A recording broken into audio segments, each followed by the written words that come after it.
Gracias, presidenta. Buenas tardes, señores legisladores. Desde el primer momento que asumí el rol de ser miembro de una comisión multipartidista, en la que evidentemente me encontraba en minoría, fui respetuosa de llevar el debate, las ideas, con altura a la luz de la Constitución y de la ley. No existieron de mi parte aseveraciones subjetivas, calumniosas, injuriadoras, de ningún tipo. Traté de hacer mi trabajo conforme le dije a la señora viuda de Gabela, mirándola a la cara. Primero, en mi calidad de hija, en los principios que me ha dado mi familia. En segundo lugar, primero como abogada y luego como política, donde dejé claramente establecido que mi rol iba a ser dar mi opinión jurídica de manera que ojalá pudiésemos retribuirle de alguna forma la vida de su señor esposo. Ese informe, eso es lo que buscaba y eso es a lo que yo me comprometí. Debo decir que yo no me encuentro satisfecha con el informe, no porque en el informe no se haya aceptado poner lo que yo sugería que se ponga. Pedí muy comedidamente en varias ocasiones al presidente de la comisión que en primer lugar su equipo tenía que verificar que cada una de las alegaciones que se hacían tenía que tener un fundamento, una fuente, un testimonio, de manera que sea objetivo. No las opiniones viscerales de alguien, no porque alguien quiera que esa realidad, por más que la pronuncie 50 veces, quiera hacerle un hecho real. No, sino porque realmente de los testimonios, de la documentación, de lo que pudimos verificar, daba como conclusión un hecho que fue investigado o verificado. Eso es lo que pedí más de una ocasión. Lamentablemente, evidentemente, al estar en minoría, mis opiniones no fueron incorporadas. Y es por eso que hoy tengo que informarle a la Nación por qué mi voto fue de abstención. Y así lo razoné. Lo razoné en primera instancia porque toda autoridad pública que emite una resolución, un pronunciamiento, debe motivar la toma de esa decisión. Y alegué que una de las cosas y debilidades que tenía este informe era la falta de motivación. En primer lugar, con algunos 3 elementos básicos del derecho, que es una razonabilidad, la lógica y la comprensibilidad que tiene que existir en un texto jurídico básico, medianamente hecho para que sirva para una investigación. También fui clara en decir a la familia del general Gabela que esperaba que este informe no fuese, cuando llegue a la etapa procesal investigativa, no fuese solamente un documento que llene una más de las hojas del expediente, sino que sirva jurídicamente y que para que sirva no podía tener adjetividades, subjetividades, rumores de pasillos de algunos que no estaban demostrados y que decían insistentemente, o la empatía o no empatía hacia un funcionario público, cualquiera que haya sido su rango. También dejé con claridad que no tengo ni parientes en Fuerzas Armadas, ni ninguna persona por la cual me distancie el ejercicio del trabajo que iba a realizar para favorecer a alguien, pero sí a la luz de la documentación y de las comparecencias. Debo decir que dicho informe, desde el ámbito jurídico, insisto, para mi forma de ver las cosas, deja mucho que desear. Pudo ser mucho mejor, pero lamentablemente no fue así. Este informe, donde algunas de las cosas que a mí me preocupan, no es porque alguien dijo aquí, juristas de la impunidad, no es porque una persona le dice a otro delincuente, ladrón, corrupto, es que esa persona es delincuente, ladrón o corrupto, sino es en virtud de los méritos de un proceso, de las medidas y de las pruebas que lleven a conducir que una persona incurrió en un delito. No es porque más se grite, porque más afanosamente se diga, sino que efectivamente a través de las pruebas lleguen a concluir que esa persona debe ser sancionada porque incumplió con una norma básica de nuestro derecho, que es la convivencia social. Sin embargo, de ello, debo decir que algunas preocupaciones que tengo del informe. Lo primero que tengo de preocupación del informe, y lo dije, es que el crimen de Estado es una categoría dogmática, que un legislador no puede estipular, sancionar o determinar en una resolución. Lo segundo que dije es que en nuestro Código Orgánico Integral Penal establece que es un delito. Y para ello, evidentemente, es que se puede decir, presumimos que hay el cometimiento de un delito basado en la normativa penal que tenemos.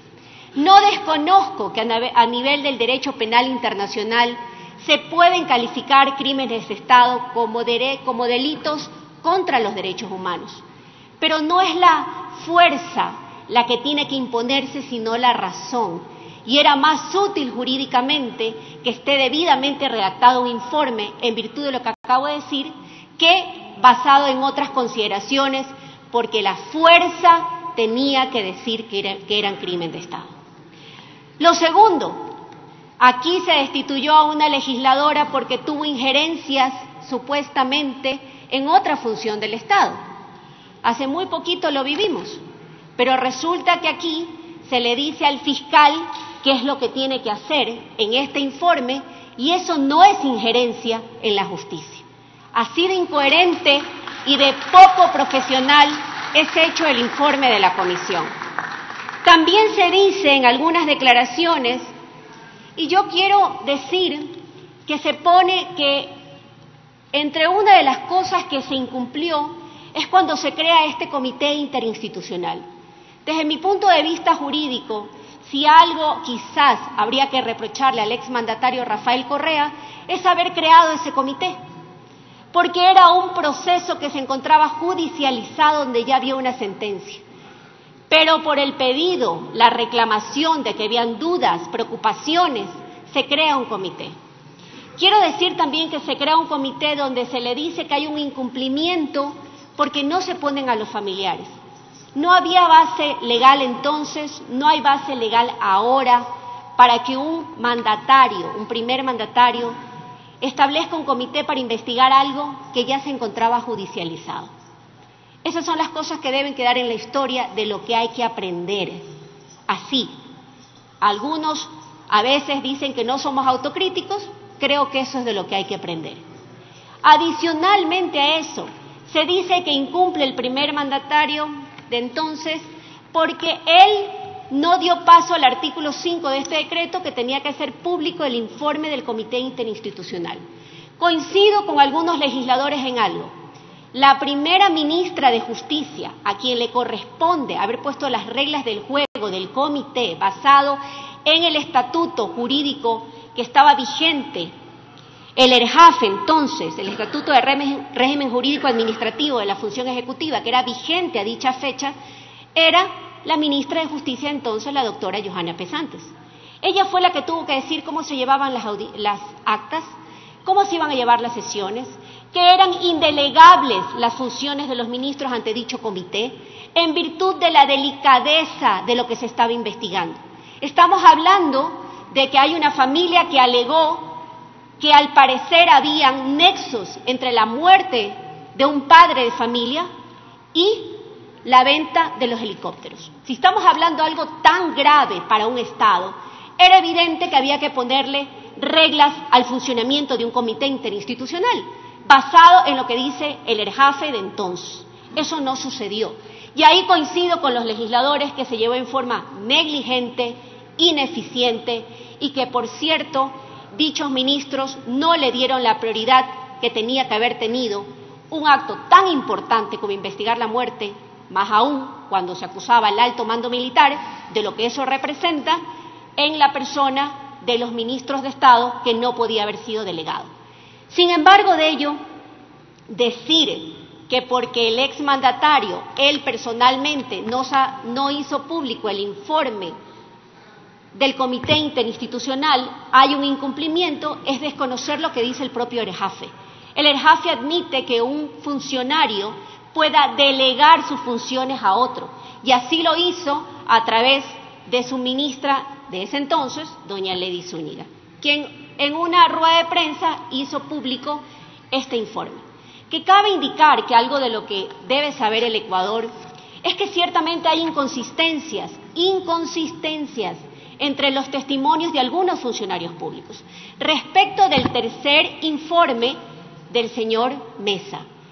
Yo pregunto si aquí hablaron algunos del secretismo, si estuvieron más de 80 funcionarios públicos a los que se les dieron supuestamente los nombres de los autores directos del crimen del general Gabela, ¿cómo es posible que primero ninguno lo recuerde, puedan ir a dormir a sus casas tranquilos sabiendo el nombre de un asesino y, en tercer lugar, no hayan sido capaces de decir en honor a la verdad, ir y declarar ante la Fiscalía y decir esto es lo que sé? 80 funcionarios públicos o más que participaron del Comité Interinstitucional. Hablar de secretismo en 80 funcionarios públicos me parece que es, por decirlo menos, poco razonable. Asambleísta, terminó su tiempo. Si me permite, Presidenta, simplemente para concluir, decir que ojalá este tipo de informes se tomaran con la frontalidad, con la valentía y con la responsabilidad que merece hacer un trabajo como este. Ojalá el informe sirva en las investigaciones que debe llevar adelante la Fiscalía. Ojalá. La verdad es que lo deseo firmemente. Pero el poner una lista de funcionarios, todos de diferentes rangos, no hace culpable directo a ni a uno ni a otro. Eso solamente lo dirá, y ojalá, insisto, en virtud de la paz de esa familia, que ojalá la justicia haga lo que le corresponda, no por la fuerza, sino por la razón y la verdad. Gracias. Gracias, señora asambleísta. Tiene la palabra la asambleísta Silvia Salgado. Gracias, señora presidenta.